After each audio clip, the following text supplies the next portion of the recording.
High in the mysterious Andes Mountains, a mighty empire once ruled with gold, power, and secrets the world is still trying to uncover. The Inca Empire rose from the clouds to become one of the most advanced civilizations in history, and then, almost overnight, it vanished into legend. What really happened? How did they build such greatness, and why did it fall so quickly?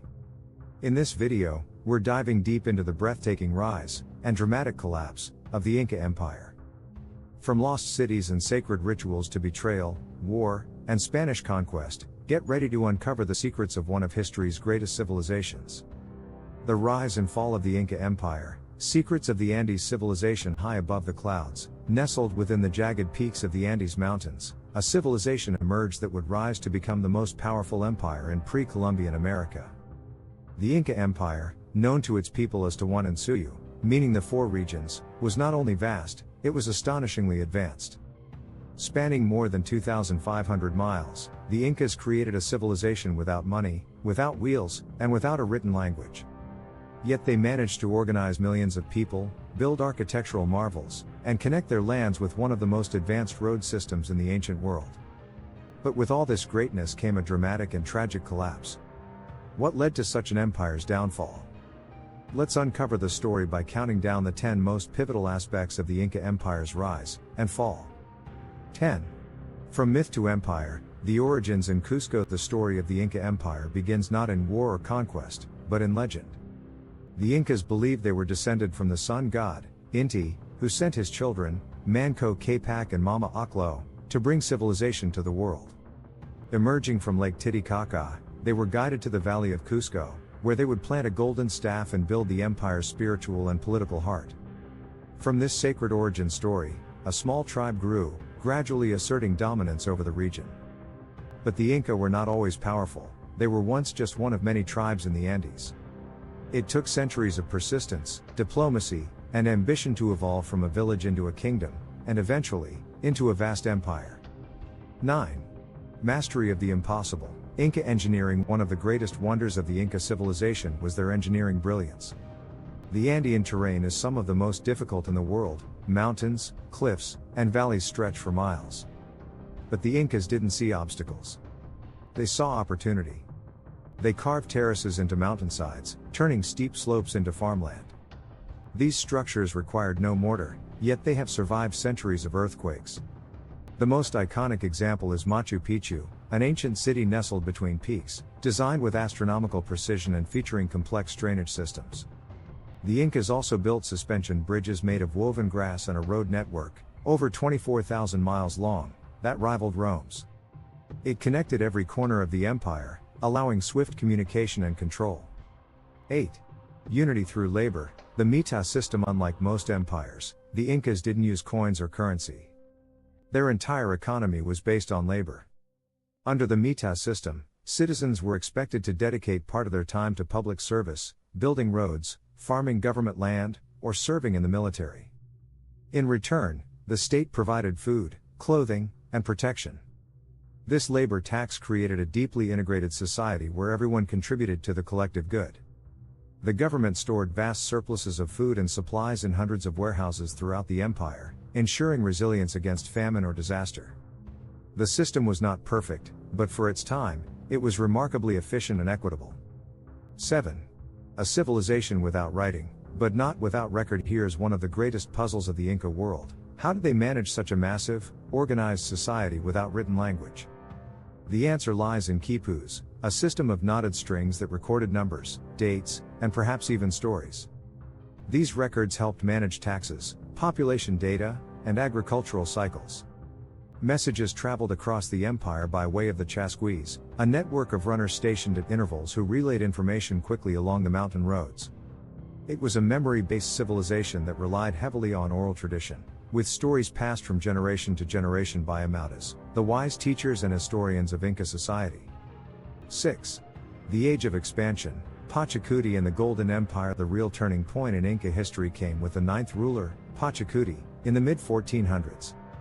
Known as the Earthshaker, Pachacuti was a brilliant military strategist and visionary leader.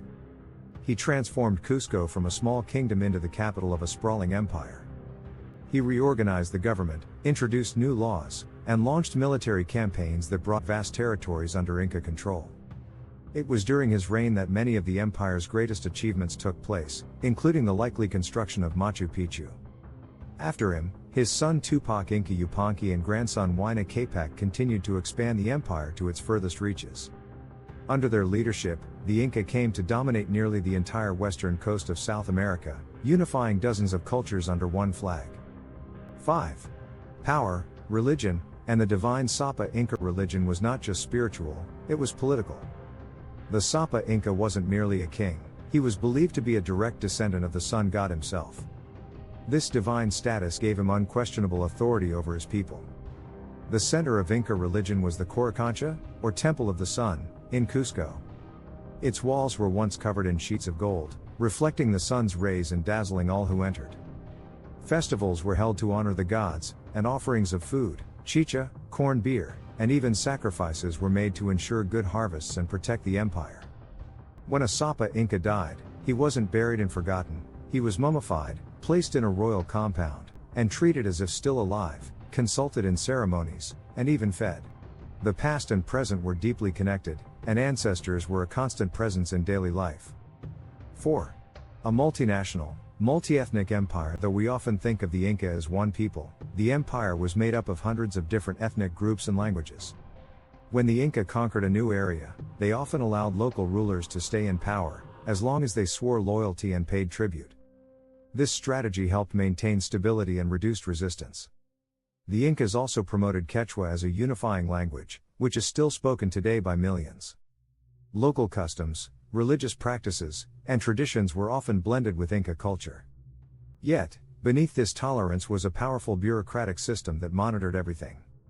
The empire was divided into 4 regions, each with its own administrators, and officials regularly conducted censuses, food assessments, and military inspections. It was a centralized empire wrapped in a web of local identities. 3. Civil war and the uninvited guests. By the early 1500s, the empire had reached its peak, but a storm was coming. After the death of Huayna Capac, a deadly civil war broke out between his sons Atahualpa and Huáscar, both claiming the throne. The war devastated the empire and divided its people. Atahualpa emerged victorious, but the timing couldn't have been worse. Just as he celebrated his win, a small band of Spanish conquistadors led by Francisco Pizarro arrived in 1532. Though they were vastly outnumbered, the Spanish had steel armor, guns, and horses, technologies the Inca had never seen. Atahualpa met Pizarro peacefully in Cajamarca but was ambushed and captured. Despite offering the largest ransom in history, rooms filled with gold and silver, he was executed. This single event marked the beginning of the end. 2.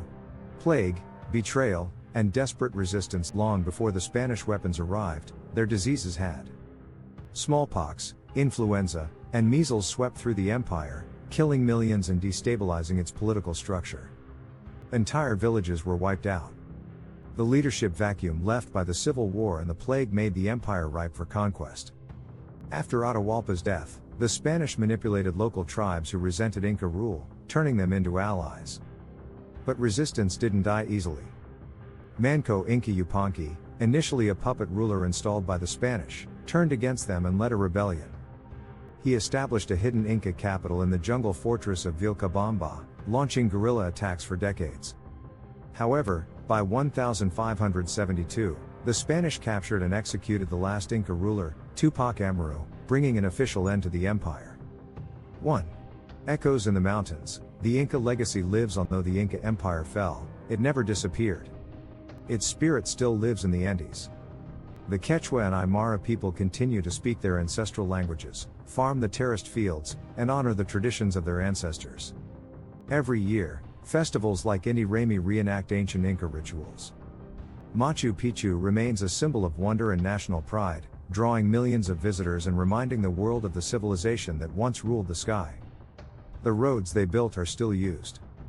The knowledge they cultivated in agriculture, astronomy, and medicine continues to inspire.